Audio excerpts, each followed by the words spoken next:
Chaque jour, des femmes et des hommes entreprennent et réalisent des choix structurants qui façonnent notre écosystème numérique. Partons ensemble à la rencontre de décideurs, au parcours passionnant, sans jargon, sans langue de bois. On va donc bien sûr parler de rapport au risque, on va parler de décision, on va parler aussi de lutte contre les idées reçues. Je vous souhaite la bienvenue dans un nouvel épisode de Heads in the Clouds.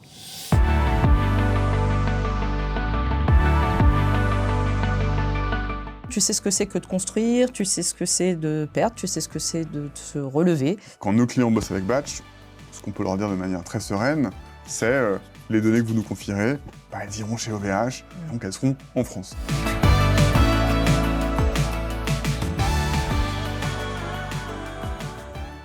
Donc Simon, je vais te présenter. Tu es notre deuxième invité. Donc c'est le deuxième épisode de ce podcast. Mon invité aujourd'hui a créé sa première entreprise à 17 ans. Depuis, il n'a jamais décroché. Alors on t'a découvert en 2013 avec App Gratis, qui aidait le grand public à découvrir des nouvelles applications sur l'Apple Store. Quelques chiffres, 10 millions d'euros levés, 15 millions d'utilisateurs dans le monde, 50 millions de run rate en 2013, important.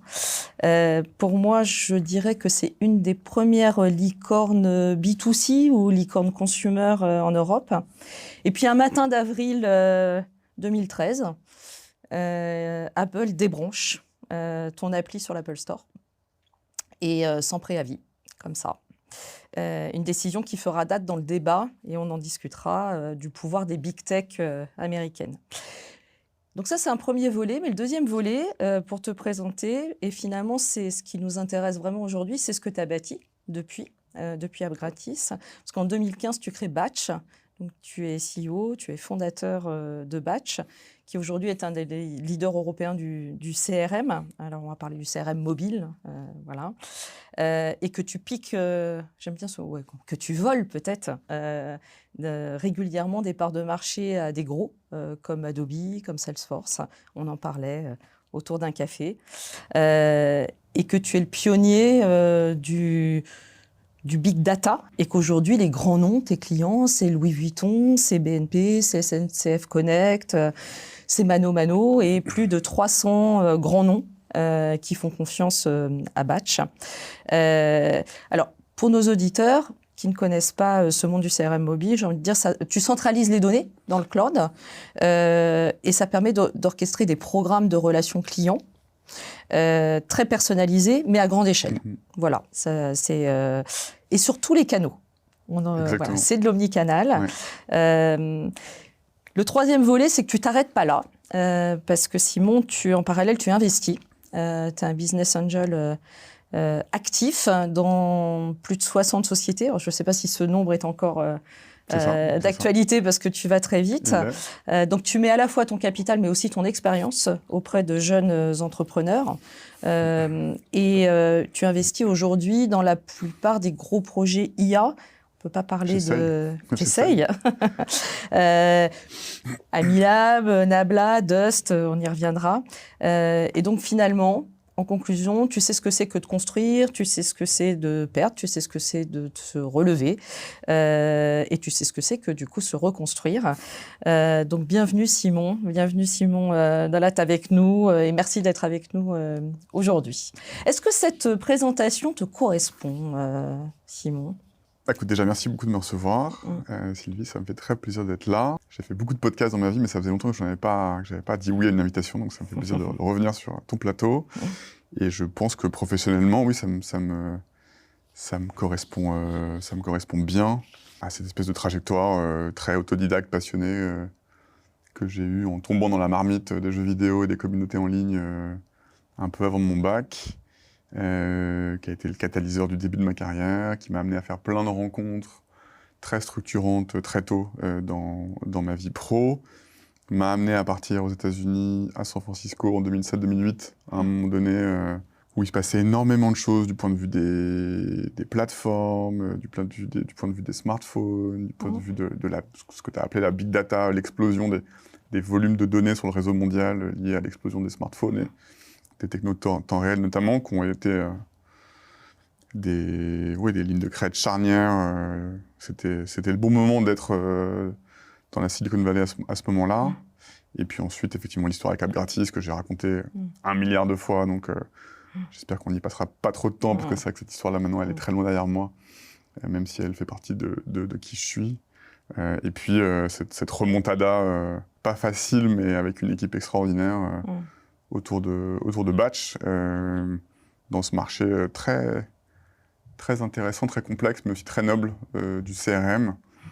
Que je trouve très noble parce qu'il mélange d'un côté des sujets extrêmement techniques, comment centraliser des immenses volumes de données éparses pour les mettre au service des entreprises d'un côté, et puis comment créer des outils de créativité, d'expérimentation pour permettre à des équipes marketing d'exploiter ces données au service de la communication digitale des entreprises. Comment est-ce que des marques que tu as citées, Vuitton, Sephora, Le Monde, Mano Mano, comment est-ce que ces boîtes-là, qui gèrent leurs marques dans des dizaines, quinzaines, vingtaines de marchés, sont capables de créer de la connexion, de l'émotion avec leurs prospects, leurs clients, de manière digitale, à l'échelle. Et donc, on essaie de résoudre ces problématiques-là, techniques d'un côté, créatives de l'autre. Et c'est une synthèse qui est pas facile à faire tous les jours, et c'est ce qu'on essaie de relever comme défi. Et vous le relevez bien. Avec Batch. Oui, je pense que vous le relevez bien. On le voit tous les jours. Simon, quand tu regardes le monde aujourd'hui, qu'est-ce qui te ferait dire, ou qu'est-ce qui te fait dire, là, vraiment, ça peut dérailler? L'hyper-polarisation du débat politique. C'est ça qui te... C'est ce qui m'inquiète le plus, je trouve, dans la manière dont le monde évolue, c'est la polarisation immédiate des camps politiques sur les sujets des plus simples aux plus complexes, et l'incapacité à créer les conditions du débat. Le débat est immédiatement confisqué par la polémique politique, et donc en fait on arrive à discuter de rien, vraiment, et le politique s'en empare, évidemment, par démagogie naturelle, et donc sur les sujets les plus graves, comme en France, au hasard, la réforme des retraites, jusqu'au plus pratico-pratique, comme se chauffer en hiver avec du chauffage et se refroidir en été avec de la clim, qui sont des sujets de bon sens, des sujets économiques qui devraient même pas pouvoir être politisés l'espace d'un instant, où on est tout de suite dans la confrontation. Et donc ça, c'est probablement un des sujets qui m'inquiète le plus, à minima, dans nos systèmes politiques démocratiques, où le débat est quand même le nerf de la guerre, quoi. Ouais. Il y a 2 volets, en fin de compte, sur ça peut vraiment dérailler, et cette inquiétude, c'est à la fois aussi dans ton rôle, toi, aujourd'hui, d'entrepreneur, en fin de compte, parce que c'est aussi vis-à-vis, je ne sais pas si tu as des enfants, moi, c'est aussi vis-à-vis de nos enfants, de se dire, là, on rentre... donc, il y a un volet qui est très, très personnel, mais il y a aussi un volet qui est très, très professionnel, en fin de compte, dans ton rôle d'entrepreneur, c'est quoi, elle se situe où, l'inquiétude, là, pour toi? Parce que nous, moi, je sais répondre à cette question aussi par rapport à mon rôle aujourd'hui chez OVH, où je me dis, on voit vraiment un risque, et on y reviendra, sur toutes les dérives qu'il peut y avoir aujourd'hui, parce que, comme tu dis, on manipule des données, tous ces enjeux de souveraineté, qu'est-ce qu'on fait de tout ça? Et là, ça peut vraiment dérailler. Mais toi, quand tu dis l'hyperpolarisation... c'est quoi le lien avec ton rôle d'entrepreneur aujourd'hui? C'est quoi ce risque? Écoute, le risque à l'extrême, on l'a vu aux États-Unis, on de la tentative de prise du Capitole. Le risque, c'est la guerre civile au sein des démocraties. Je pense que ce risque, il est réel. En France, je ne sais pas, mais en tout cas, aux États-Unis, on a vu qu'on est passé pas très très loin, quoi. Donc c'est un pays qui a un historique de guerre civile. Donc le risque tangible, au-delà de l'hyperpolarisation du débat, c'est ça. Le discours politique dans le quotidien d'entrepreneur, il est difficile à appréhender, je trouve. On parlait juste avant de Nicolas Dufourcq, le patron de la BPI, que moi, personnellement, j'aime beaucoup, qui incite beaucoup les entrepreneurs à se mêler au débat public et politique. Et je trouve personnellement on va en parler, je pense, le retour dans le débat public des sujets de souveraineté donne aux entrepreneurs du numérique une sorte de point d'accès assez naturel et plus évident à l'arène politique que ça ne l'était avant. Le retour du discours autour de la souveraineté, moi, je trouve, me donne une porte d'entrée très naturelle dans ce débat, parce qu'en fait, tout d'un coup, mon activité, de toute façon, elle est, que je le veuille ou non, au centre de ces sujets-là. Et toi, tu es au cœur du débat, du coup. Je suis au cœur du débat. Oui, On est au cœur du débat d'une certaine manière parce que, ne serait-ce que parce que nos clients nous le demandent. Bien sûr. Tout d'un coup, au cœur des appels d'offres d'une boîte comme Batch, il y a des volets souveraineté très significatifs pour s'assurer que nos données, ou en tout cas celles que les clients vont nous confier, soient bien hébergées, comment elles sont hébergées, dans quel pays, comment, qui a accès, est-ce qu'on est soumis, est-ce qu'en bossant avec Batch, on obtient cette fameuse immunité extraterritoriale ou non. Tout ça, c'est des sujets qui étaient... qui maintenant sont clés dans la manière dont on fait du business. C'est clair, c'était très secondaire et ça l'est.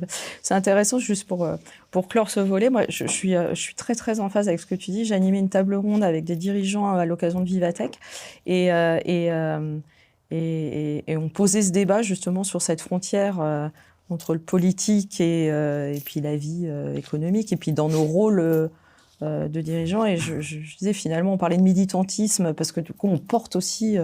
un sujet, mais comme tu le dis, enfin, qui est au cœur de... Je disais finalement entre ce sujet de souveraineté, de militant... Est-ce que c'est le bon mot, le militantisme? Est-ce que c'est de l'activisme? Est-ce que c'est autre chose? Enfin, mais avant de parler de tech et de business, ce que j'aime bien, c'est découvrir aussi Simon en tant que personne, en tant que... voilà, parler de toi. J'avais envie de te poser une question. Enfin, quand je me dis, avec le parcours que tu as eu et que j'ai mentionné, c'est quoi le moment de ta carrière où tu as eu le plus peur de faire le mauvais choix? Parce que finalement, quand on voit tout ce que tu as fait et tout ce que j'ai exprimé dans l'introduction, tu as eu des choix à faire. Moi, j'adore cette thématique de la décision, parce qu'on est tous dans des rôles de dirigeants à faire des choix tous les jours. Est-ce qu'il y a eu des moments, est-ce qu'il y a un moment de ta carrière, tu t'es dit, waouh, là, est-ce que vraiment je fais le bon choix? Oui, enfin, je pense que quand je vivais à San Francisco depuis 2007-2008, c'était vraiment des années hyper fondatrices pour moi. Et en fait, j'ai dû rentrer, mais un peu contraint et forcé par la crise des subprimes, qui a explosé en 2008. Et donc, j'étais là-bas sur un visa étudiant qui s'était transformé en visa H1B, qui était porté par une entreprise qui s'appelait Sonim Technologies, et qui, quand la crise a explosé, a procédé à un licenciement massif et immédiat, comme les Américains savent le faire. Et donc, en une journée, la moitié de la boîte s'est retrouvée sans job, ce qui pour moi était compliqué parce que mon visa était assujetti à mon job, et donc j'ai dû rentrer à Paris à ce moment-là, peu de temps après. Donc, je suis rentré à Paris en pleine crise, plein hiver. J'avais à l'époque très peu de réseau professionnel. Enfin, vraiment, c'était difficile de revenir parce que j'avais en plus bâti ma vie là-bas, commencé à bâtir ma vie là-bas. J'ai beaucoup hésité à tout faire pour revenir aux États-Unis ou à rester en Europe, en France. Donc j'ai tenté de revenir en mars de l'année suivante. J'ai retrouvé un job auprès d'une boîte à New York. J'ai repassé 3 mois là-bas. Ça s'est pas très bien passé avec la boîte. Le marché était ravagé à l'époque. C'était c'était terrible. 2008-2009 aux États-Unis, c'était la crise économique dans toute sa violence.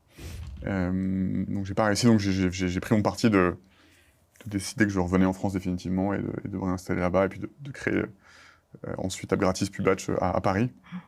Mais il y a eu un moment donné vraiment d'hésitation, de flottement. Je me suis dit sur quel continent.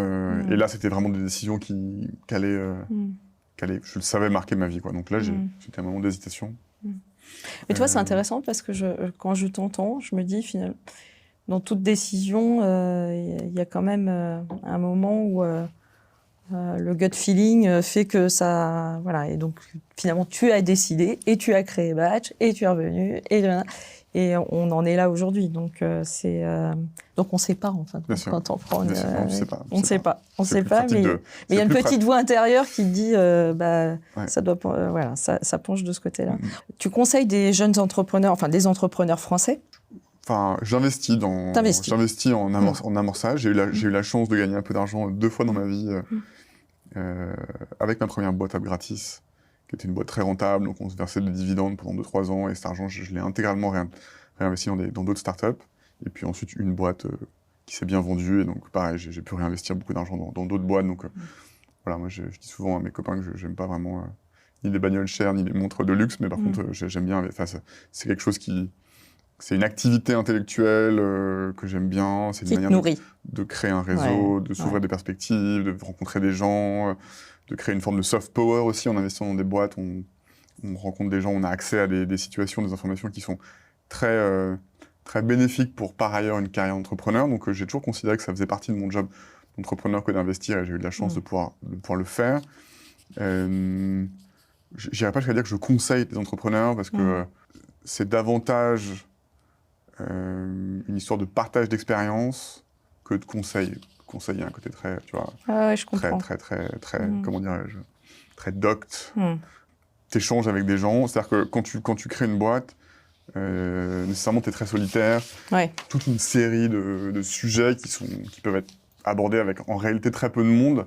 Et donc je pense que la plus grande valeur qu'un entrepreneur puisse amener à un autre, c'est de créer cette espèce de zone de confiance où on peut faire tomber les masques, on peut arrêter de pitcher sa boîte 5 minutes, on peut arrêter d'expliquer à tout le monde que tout va bien et qu'on fait des super quarters, trimestre après trimestre, et on peut dire en fait, bah non, c'est la merde, en fait, c'est hyper dur, en fait, j'y crois plus, en fait, là j'ai des galères insurmontables, il me reste 3 mois de cash, je suis à couteau tiré avec mon associé, ma femme ou mec va me quitter parce que je suis pas revenu là.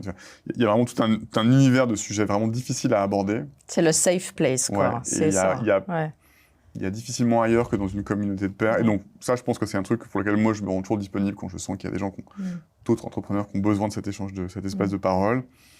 Voilà, après, je fais de l'investissement en amorçage, tôt dans les boîtes, j'amène un petit peu d'argent, un petit peu d'image de marque, parce que quand tu lèves des fonds, au début, tu as besoin d'avoir des gens un tout petit peu connus pour convaincre des gens plus connus et des gens encore plus connus d'investir. Il y a une mécanique un petit peu de construction par marche successive comme ça. Et donc, tu crées du signal positif pour des jeunes entrepreneurs qui démarrent en t'intéressant à leur projet au tout début et en acceptant de prendre le risque maximal du premier chèque dans le premier tour d'investissement. Et tout ça crée une communauté, un tissu économique d'entrepreneurs qui parfois se plantent et disparaissent et parfois deviennent des superstars de l'entrepreneuriat qui créent des boîtes qui vont influer le destin. Et c'est un vrai moteur pour toi, parce que je me souviens de notre premier déjeuner, tu m'en avais beaucoup parlé. Enfin, moi, j'avais senti que c'était parce qu'on avait beaucoup parlé de batch, mais on avait aussi beaucoup parlé de ça. Moi, je considère que ça fait partie du job de l'entrepreneur. C'est ça, c'est ce que tu m'avais dit. En fin de compte, ça fait partie de ta mission, quoi. S'il peut le faire. Voilà, et je pense que tous les entrepreneurs ne pensent pas ça, parce que j'en connais aussi plein qui sont complètement dédiés à leur entreprise. Et l'idée pour eux de prendre du temps pour parler à d'autres entrepreneurs, c'est du défocus. Moi, c'est plutôt l'inverse. Je considère que ça fait partie de mon job et que c'est aussi une manière de créer des opportunités pour Batch, de faire rayonner mon activité économique, qui reste ma préoccupation principale. Bien sûr. 100% de mon temps est dédié à Batch aujourd'hui, mais je considère que cette activité me permet de créer des opportunités pour la boîte qu'on n'aurait pas si j'avais pas cette casquette-là en plus. Il y a un sujet aussi que je trouve super intéressant dans nos rôles de dirigeants, c'est le rapport au risque. Tu es passé par la Silicon Valley. Je connais bien, j'ai travaillé dans des boîtes américaines longtemps. Donc, l'esprit est complètement différent de ce qu'on connaît aujourd'hui en France, puis ce mindset. Moi, j'aimerais bien que tu puisses nous dire, que tu puisses relater, c'est quoi pour toi, si tu veux le résumer, la différence justement de mindset entre un investisseur dans la Silicon Valley et un investisseur européen, face au risque justement. Le risque, ça peut être un catalyseur, une émulation, mais ça peut être aussi, ça peut paralyser. Qu'est-ce que tu as envie de nous dire ? Les différences fondamentales, je ne sais pas si elles sont véritablement à chercher. Les manifestations culturelles en sont les connaissances, pas les causes. Je pense qu'il y a deux sujets, il y a deux différences nettes entre l'Europe et les États-Unis. D'abord, c'est la profondeur des moyens de financement, puisque aux États-Unis, tu as ces fameux fonds de pension qui sont les chevilles ouvrières des systèmes de retraite par capitalisation du marché américain, qu'on n'a évidemment pas chez nous, puisqu'on a le modèle inverse de retraite par répartition. Pour l'instant. Pour l'instant. Oui. Mais qui, dans le monde anglo-saxon, nourrit un écosystème du venture capital et du private equity. Je n'ai plus les chiffres en tête, mais c'est des ratios, c'est des rapports de 1 à 100, je crois, entre le montant total des capitaux mobilisables pour financer du venture capital, du venture et du private equity entre le monde anglo-saxon et le monde européen. Et donc, de facto, les terrains de jeu n'ont rien à voir.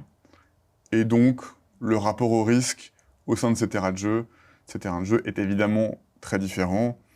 Je pense qu'il y a peut-être une sensibilité plus élevée au risque en France ou en Europe parce que les capitaux sont moins importants. Et donc, peut-être qu'on a le sentiment de... si on crame sa première cartouche, on n'en aura peut-être pas une deuxième. Et donc, alors qu'aux États-Unis, tu as quand même une culture, cette fameuse culture du fail fast, fail often, est quand même, à mon avis, en partie favorisée par le fait que il est peut-être plus communément accepté qu'on peut prendre un risque, monter une boîte, cramer des capitaux pour un résultat nul, et que c'est pas, entre guillemets, très grave, puisqu'on se relancera et qu'on sera refinancé et que la deuxième boîte sera peut-être la bonne. Et d'ailleurs, si tu regardes les grands entrepreneurs de la période 2010-2020, à l'exception de Zuckerberg qui était très jeune chez Facebook, la plupart des grands entrepreneurs aux États-Unis ont monté leur boîte entre 40 et 50 ans, donc plutôt à un moment tardif de leur carrière où ils avaient déjà fait moult choses et créé moult boîtes. Le Reed Hastings, le mec de Netflix, il a monté Netflix à 53 balais. Et il avait fait plein de trucs avant, donc il y a plein d'exemples comme ça. C'est la première vraie différence, je pense. Enfin, c'est pas je pense, je pense communément admis que c'est la grande différence. La deuxième, elle est peut-être davantage à chercher du côté de ce que Renaud Dutreil explique dans ce podcast dont on parlait aussi, que j'aime beaucoup, que j'écoute religieusement, Histoire d'entreprise, entre le capitalisme financier, constitutif des États-Unis, très lié, à mon avis, à l'existence et au rôle des fonds de pension dans le financement de l'économie, en plus que du gouvernement, évidemment, puisque tu as une commande publique très forte aux États-Unis qu'on n'a malheureusement pas en Europe. On n'a pas en Europe. Mise à mettre pas en opposition, mais en relief du capitalisme familial, qui est plutôt constitutif de l'identité capitalistique française, européenne, qui s'incarne très bien dans notre champion du luxe qui est LVMH, qui est une boîte familiale.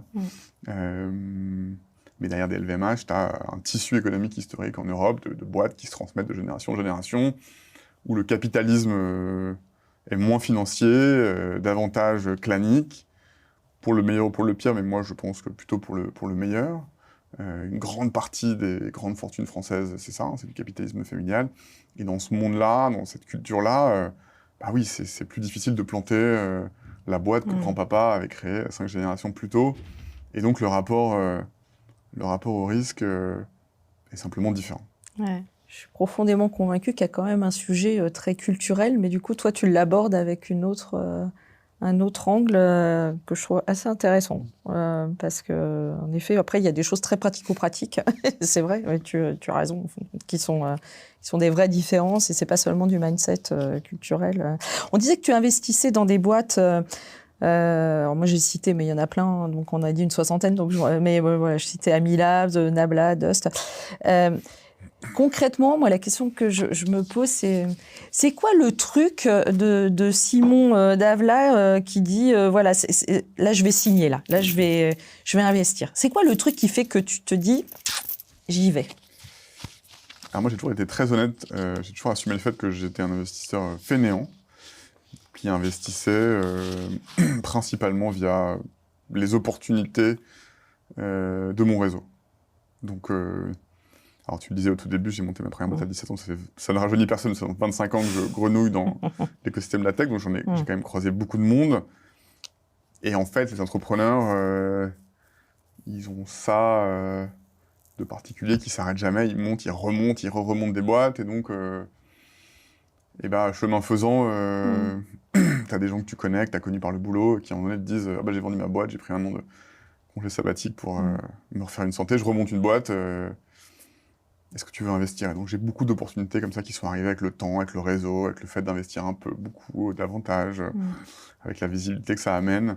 Donc j'investis toujours sur des gens, et la plupart du temps sur des gens que j'ai connus d'une vie d'avant, et dont, parce que le job d'un entrepreneur ou d'un fondateur, c'est quand même, pour le meilleur ou pour le pire, de se créer des espèces de comment dirais-je, d'outils mentaux d'évaluation des gens. Entrepreneur, tu passes ta vie à essayer rapidement de scorer, d'évaluer des gens à qui tu veux vendre quelque chose, auprès de qui tu veux lever, que tu veux recruter. Donc tu te parles avec des milliers de personnes qui créent cette espèce de modèles mentaux qui permettent de dire cette personne-là, je crois fort en elle, cette personne-là, peut-être un peu moins.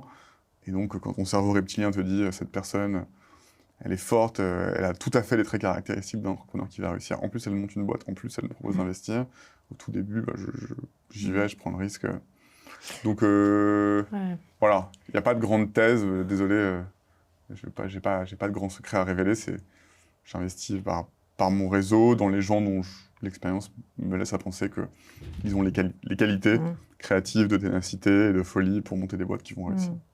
Comme quoi, le réseau, tu vois, quand on parle de business, on sait que c'est clé, mais enfin, voilà, toi aussi, dans ton intuition d'investisseur, c'est aussi ça, quoi. Enfin, et puis ce volet humain, c'est pas... Et le réseau, au sens noble du terme, au sens où on jette assez rapidement un voile de suspicion sur le réseau, mais en fait, le réseau, je trouve, enfin, moi, ma conviction, c'est que c'est aussi c'est le métier de l'entrepreneur, de se créer un réseau, et se créer un réseau, c'est sortir, c'est rencontrer, c'est échanger, c'est donner avant de recevoir, c'est aider les autres. Cette logique un peu de compagnonnage que j'ai décrit dans la capacité à partager entre entrepreneurs, c'est aussi une manière de se créer du réseau. Donc un cercle d'influence de gens qui peuvent vous donner de l'information, des conseils, et donc affiner votre cadran décisionnel à des moments où il faut décider. Et ça, je trouve que tout le monde n'aime pas faire ça. Est-ce que tout le monde sait le faire? C'est une question que je me posais, tu vois, parce que moi, je suis comme toi, donc on est très... voilà. Mais finalement, je me dis, est-ce que tout le monde sait le faire? Parce qu'il y a de l'appétence et il y a de la compétence quand on... Non, je pense que tout le monde ne sait pas le faire. Je suis assez d'accord avec toi. Je pense que c'est quelque chose qui s'apprend. Et puis après, exactement comme le management d'ailleurs. Et puis après, il y a des gens qui sont naturellement doués pour ça. Et ceux qui auront toujours besoin un peu de se forcer, et forcément ce sera un peu moins bien. Tu vois, moi, pour te donner un commentaire auto-centré, moi je pense que je suis plutôt bon historiquement pour faire du réseau. À l'inverse, je suis très mauvais manager. Parce que même si j'en comprends les codes et que j'ai appris comment ça se faisait, c'est au final quelque chose qui n'est pas très naturel chez moi, qui me prend beaucoup d'énergie plutôt qu'il m'en donne. Et donc, d'ailleurs, chez Batch, j'ai passé le management. Je ne manage plus personne. Petit aparté, j'ai mon associé cofondateur Antoine, qui est un cofondateur extraordinaire, qui j'ai la chance de bosser depuis 15 ans, deuxième boîte ensemble, a repris tout le management de notre équipe de direction, qui elle-même manage les 100 personnes qu'il y a chez Batch. Et ça se passe très bien. Et à l'inverse, on me demande de faire plus de réseau, parce que l'équipe a bien vu que c'était ce que j'aimais bien faire. Et que c'était plutôt un truc qui me donnait de l'énergie plutôt qu'il m'en enlevait. Par exemple, ce qu'on fait là maintenant, et plein de choses de ce genre qui, moi, me nourrissent, me donnent de l'énergie et me donnent le sentiment de créer des opportunités pour ma boîte. Et donc, que je fais bien volontiers tous les jours de ma vie. Je suis très, très en lien avec tout ce que tu dis. Voilà, c'est d'aller se mettre sur ces zones d'appétence qui donnent de la belle énergie et qui, voilà. Je dis souvent à mes managers, moi je dis, mais c'est quoi une bonne journée pour toi? Et là, tu sais quel est ton moteur et ton driver. Voilà, c'est...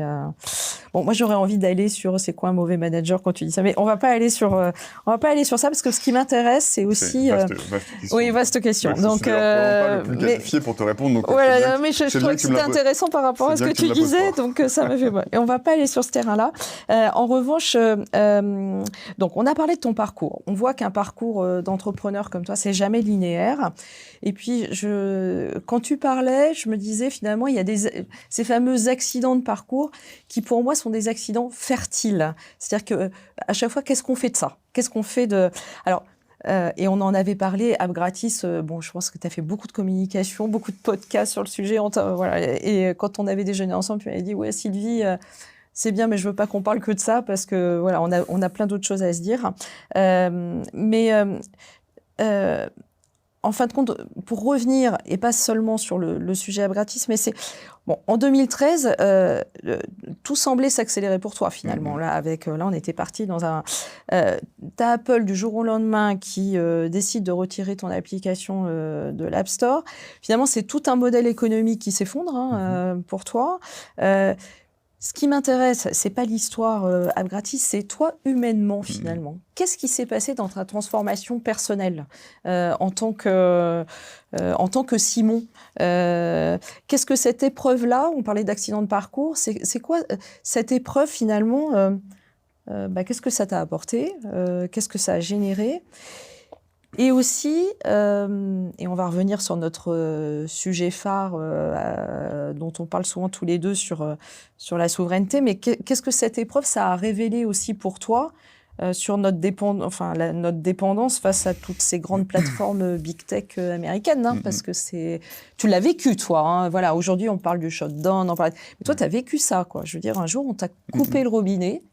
Donc, il y a deux questions dans ma question. Yes. C'est toi, humainement, qu'est-ce que ça t'a apporté? Puis finalement, qu'est-ce que ça a révélé sur cette dépendance et peut-être ce qui amène ton discours aussi d'introduction sur l'enjeu politique aussi de la souveraineté.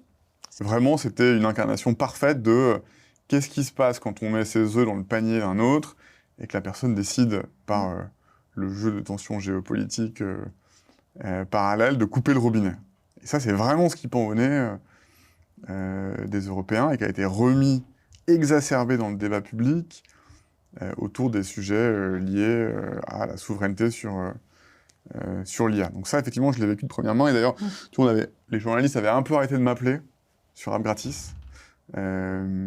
Pendant longtemps, on m'a appelé pour que je parle de mon histoire de mec, de loser, qui s'était fait débrancher par Apple. Et ça, c'est une histoire qui est... C'est pour ça que je t'avais promis qu'on n'irait pas sur une histoire, ça, quand j'en parle, les gens... C'est une histoire, pour le meilleur ou pour le pire, quand je commence à la raconter, les gens écoutent, quoi. Donc c'est vraiment une histoire qui fascine les gens, même 15 ans après. Mais vraiment, si sur ça, on n'est pas capable d'avoir une sorte de moment souveraineté, comme on a eu un moment nucléaire où on a réalisé en fait que si on perdait le nucléaire civil et militaire, on devenait vraiment des nations du tiers-monde. Et peut-être sur la clim, on va peut-être réaliser que si on n'en fait pas une grande cause économique et simplement de productivité et de protection des plus fragiles, en fait, on va se déclasser. Si on n'a pas, avec ce qui s'est passé là sur l'IA avec Anthropic, un grand moment de souveraineté, alors à ce moment-là, peut-être qu'on mérite notre déclin. Ouais. Mais je pense pas. Je pense quand même que ces abus de pouvoir de nos ex-alliés sont très publics et donc très visibles et donc vont générer des réactions. Moi, il y a quelque chose qui m'a vraiment interpellée. Tous les matins, moi, j'ouvre les Échos, je regarde l'actualité. Et je me faisais la remarque, depuis 12 à 10... Ouais, 12, un an, je pense. Il y a plus de pages aujourd'hui sur la rubrique numérique tech que sur certains sujets. C'est-à-dire que maintenant, ça devient tellement au cœur du débat, alors économique, mais j'allais dire un peu tout venant maintenant. Enfin, c'est vraiment... je pense que cette prise de conscience, elle est...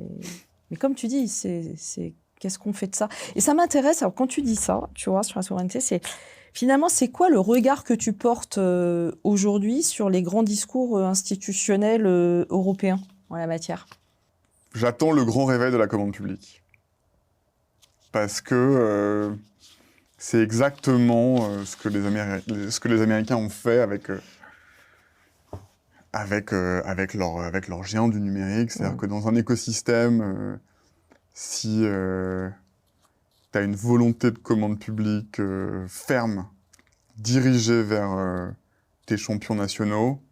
Si tu remplis le carnet de commandes, soit tu minimises l'exposition des acteurs économiques à la nécessité de se financer, souvent avec des fonds anglo-saxons parce que c'est eux qui ont beaucoup plus d'argent, soit à l'inverse, tu leur permets d'être beaucoup plus agressifs dans leur stratégie de financement, parce qu'avec un carnet de commandes rempli, un fort taux de croissance, tu lèves beaucoup plus dans des meilleures conditions, avec moins de dilution, et donc tu peux t'accélérer.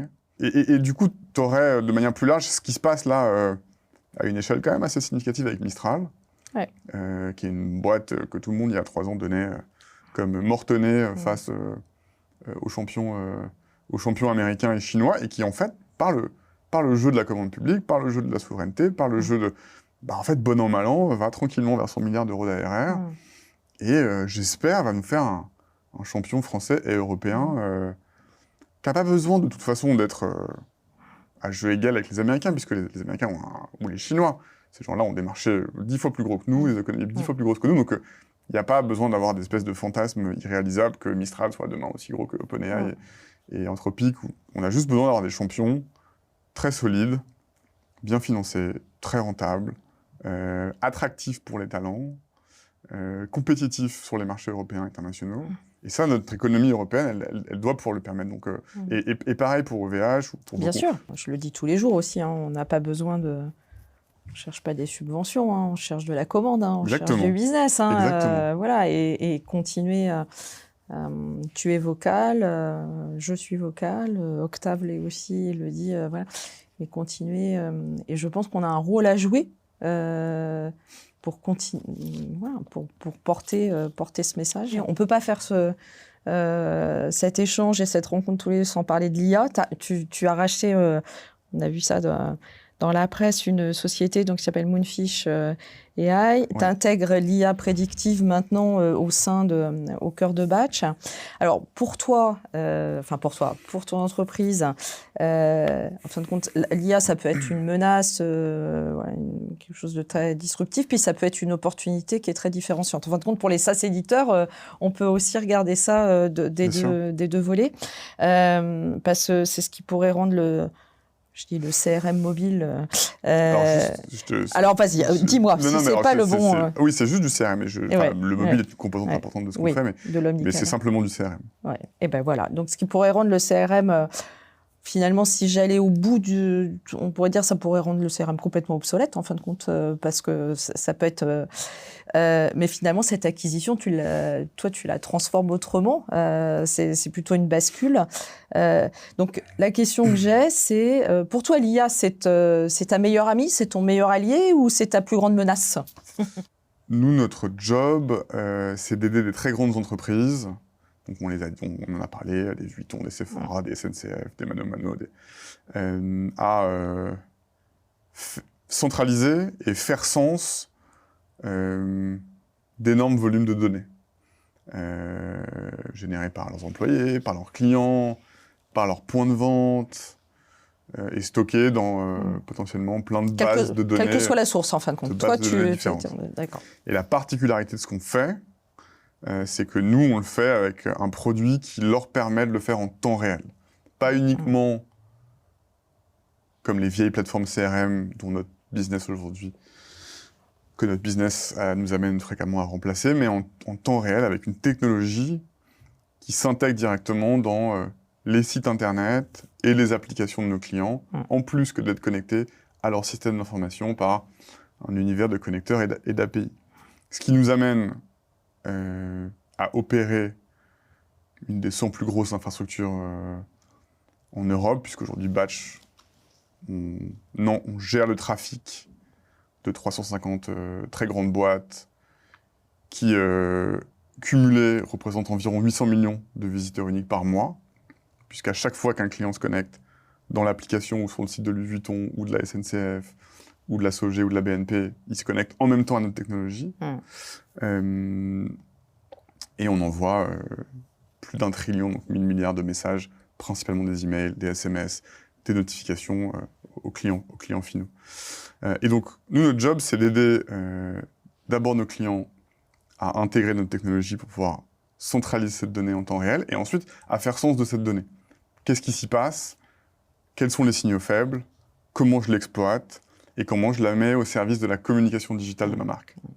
Et donc, évidemment, que les technologies d'IA historiques, le machine learning, le deep learning, et plus récemment les LLM, sont des technologies parfaitement adaptées à l'identification de signaux faibles, d'intentions d'achat, de risques de désengagement au sein de ces immenses volumes de données.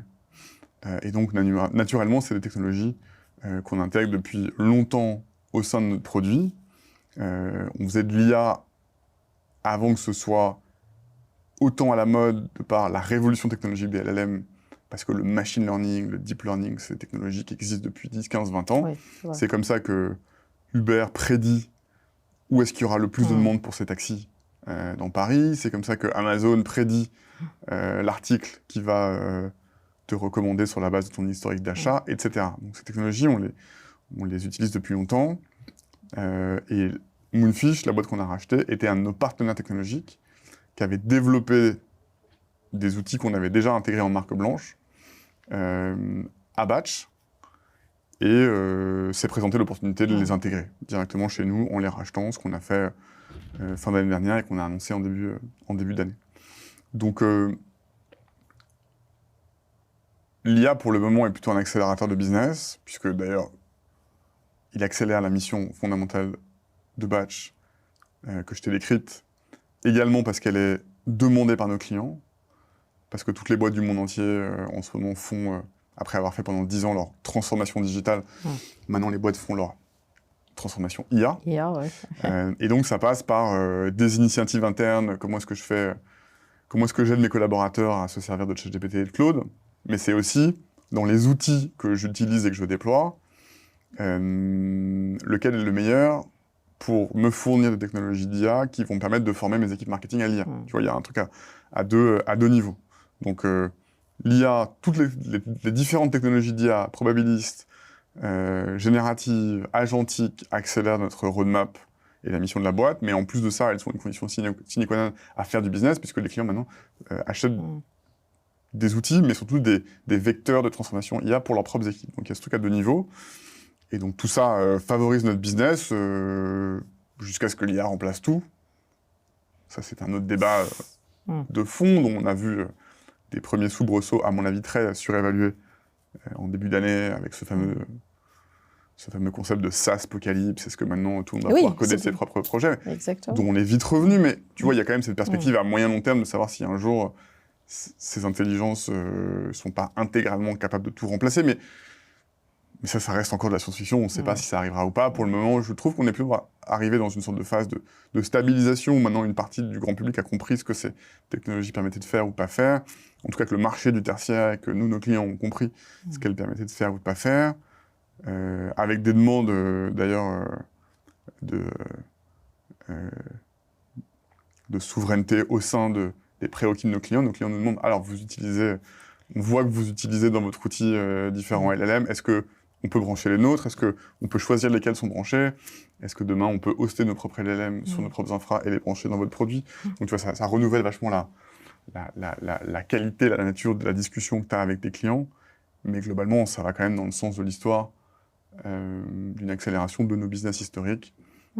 Puisque nous, notre job, c'est quand même de créer des méga bases de données temps réel déterministes qui sont le combustible préféré de l'IA. Donc, si on fait bien le travail d'intégrer ces technologies-là à nos socles fondamentaux historiques, on est, d'une certaine manière, le type de produit idéal pour permettre à ces IA de délivrer le maximum de valeur pour nos clients.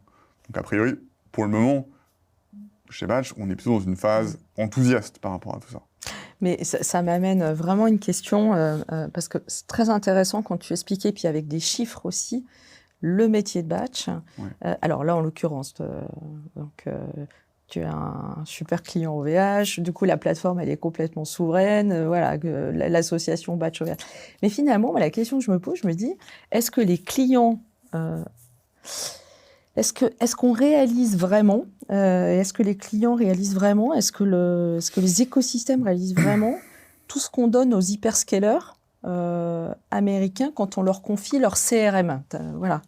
Est-ce que c'est... Son CRM ou sa base de données. Ou sa base de données, c'est méga base de données. Je pense que dans la majorité des cas, non, parce que le concept d'immunité extraterritoriale, c'est très technique.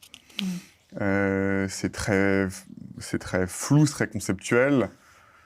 De comprendre que si une société de santé française héberge son infrastructure sur un hyperscaler américain, collecte des données de santé de Français, que ces données sont stockées, même si elles sont stockées sur des instances européennes, qu'en fait, parce que la société qui héberge est de droit américain, des agences de surveillance américaines peuvent exiger qu'il y ait du transfert d'informations qui va ensuite nourrir des outils de surveillance via des LLM, via des outils de surveillance accélérés par des grands modèles de langage. C'est quelque chose de très, très, très, très souterrain et très, très, très difficile à comprendre pour le grand public. Donc je pense que dans la majorité des cas, quand même, c'est quelque chose sur lequel on doit redoubler de pédagogie parce que c'est pas du tout évident. Et au passage, si on revient à la souveraineté, parce que à nouveau c'est un concept très théorique, mais qu'est-ce que c'est que la souveraineté? Nous, comment on l'a défini chez Batch, la souveraineté pour nous c'est deux choses, c'est que le capital de notre société, entreprise, soit majoritairement détenu par des actionnaires français. C'est le cas à 75% entre nos fonds d'investissement français, les fondateurs, Antoine et moi, notre équipe de management et tous nos salariés qui sont intéressés au capital de la boîte.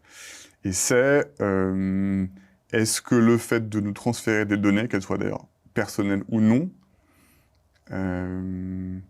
se fait dans le cadre d'une immunité extraterritoriale ou pas. Et le fait que les 800 millions de visiteurs uniques mensuels que Batch opère pour le compte de ses 350 clients soient hébergés uniquement sur des machines physiques, chez OVH, sur le territoire national, dans des data centers qui sont en France, est une garantie très forte qu'a priori, la NSA ne puisse pas demain venir toquer à votre porte et vous dire donnez-moi toutes vos données. Parce que vous leur répondrez merci mais non merci, c'est une boîte de droit français, et donc ton mandat s'arrête là.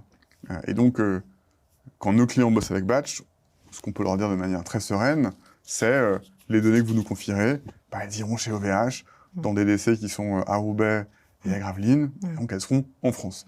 Et ça, c'est un des deux critères, selon moi, pour être capable d'assumer ce positionnement souverain. Comment tu imagines, si on se projette là, en tant que... je trouve que les entrepreneurs comme toi, c'est toujours des gens qui ont quand même un côté assez visionnaire, parce que sinon on n'en serait pas là, tu n'aurais pas créé Batch. Voilà. Moi, ça m'intéresse, c'est comment tu imagines ce débat d'ici 5 ans?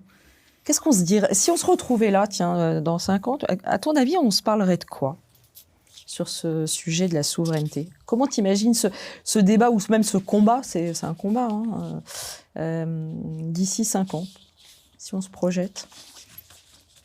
Écoute, j'ai du mal à l'imaginer. Ce dont je suis certain, c'est qu'on est dans une phase de l'histoire de l'humanité où on n'a jamais donné autant d'argent à autant de gens intelligents. Et donc il va forcément sortir des choses bien. Je suis plutôt un techno-optimiste, par essence. Je me dis là... même s'il y a fait peur pour plein de raisons légitimes différentes, quand tu regardes l'état du marché, je me dis on n'a jamais vraiment filé autant d'argent à autant de gens smart qui vont utiliser des technologies plus puissantes qu'on n'en a jamais eu dans l'histoire de l'humanité pour pas uniquement assouvir leur soif de pouvoir, mais faire avancer la science, faire avancer le spatial, faire avancer le quantique, faire avancer un nombre de sujets fondamentaux pour l'humanité. Et donc, humblement, je trouve que essayer de prévoir le futur, c'est vraiment d'une difficulté phénoménale. Mais ce qui me rend très optimiste, c'est que au niveau global, au niveau mondial, on finance massivement des gens très intelligents. Et je pense qu'il va en sortir des choses bien. Ben moi, je partage ton optimisme. Je pense qu'on est arrivé à une étape où, comme tu disais, c'est plus un sujet politique, économique, c'est un sujet qui est tellement global, qui est tellement... on ne pourra pas ne pas faire. Donc moi, je pense que dans 5 ans, on aurait des discussions. Je partage ton optimisme. On arrive à la fin, Simon. Peut-être pour conclure, si tu avais 10 minutes à avec des décideurs publics, parce qu'on parlait de la commande publique, c'est intéressant. Mais si tu avais 10 minutes là, avec des décideurs publics demain matin, une seule mesure concrète pour changer la donne sur la souveraineté numérique, ce serait quoi? Une seule. Laquelle tu choisirais? Moi, de ce point de vue-là, mes deux combats, c'est toujours les mêmes. Je t'en ai parlé, c'est la commande publique. Parce que c'est le truc le plus simple à faire. Je ne dis pas qu'il résout tout, mais c'est le truc le plus simple, le plus activable, le plus naturel pour un État, et qui a le plus de résultats immédiats. Et le deuxième, c'est une vraie politique pour faire venir les talents en France. Enfin, je veux dire... et ça, normalement, 20 ans de mondialisation féroce et acharnée nous ont équipés pour opérer de façon extrêmement compétitive sur le marché de l'emploi global, dans un contexte où on a de toute façon besoin de cette immigration. Soyons extrêmement compétitifs et agressifs sur trouver les moyens de faire venir rapidement et dans les meilleures conditions les meilleurs talents du monde pour notre éducation, pour notre médecine, pour notre industrie, pour notre tech. Ça paraît tellement évident et nos concurrents économiques le font tellement déjà chez nous, en venant rafler les meilleurs talents, les meilleurs ingénieurs sortis de nos meilleures écoles d'ingé le plus vite possible après leur diplôme. Enfin, retournons-leur l'appareil en étant extrêmement intentionnels sur le fait de faire venir en France, avec des politiques les plus offensives possibles, les gens les plus smart du monde entier, d'où qu'ils viennent, sur des critères de performance, parce que ça, c'est aussi un des trucs les plus simples à faire. Parce que ce marché-là, pour le coup, il est ouvert, que la plupart des gens ont encore, bon an, mal an, bonne image de la France. Je pense qu'on reste une nation du point de vue de la qualité de vie, du point de vue de l'industrie, du point de vue des valeurs désirables. Jouons nos cartes pour faire venir les gens les plus smart le plus vite possible au service de nos boîtes. C'est ça qui va nous rendre compétitifs et attirer les gens dont on a besoin. Donc ça, c'est vraiment les deux sujets qui me tiennent à cœur, moi. La commande publique et l'immigration choisie féroce pour faire venir les talents du monde entier chez nous, en leur permettant de le faire dans des conditions administratives les plus simplifiées possibles. Ça, c'est vraiment ces deux trucs qui me paraissent tellement évidents, tellement simples à mettre en œuvre et qui changeraient tellement massivement la donne que je leur parlerai probablement de ça. Écoute, Simon, tu sais, on va diffuser ce podcast et on va se dire tous les deux que nos décideurs publics vont écouter cette conclusion avec les deux propositions très simples. Je voudrais te remercier, Simon. C'était passionnant. Quand on avait déjeuné ensemble, je t'avais proposé de faire ce podcast, de pouvoir prendre le temps. Tu as tout de suite dit oui. Merci. On a adressé beaucoup de sujets et puis un sujet fil rouge sur la souveraineté qui nous tient à cœur. Donc merci pour ce moment, pour ta confiance et puis pour toutes ces belles idées qui, à mon avis, vont être très inspirantes. Donc merci Simon. Merci beaucoup. Merci à toi. Merci à toutes les équipes OVH avec qui on bosse au quotidien depuis 11 ans maintenant. Et ben voilà, ça c'est un beau partenariat. Merci Simon. Merci.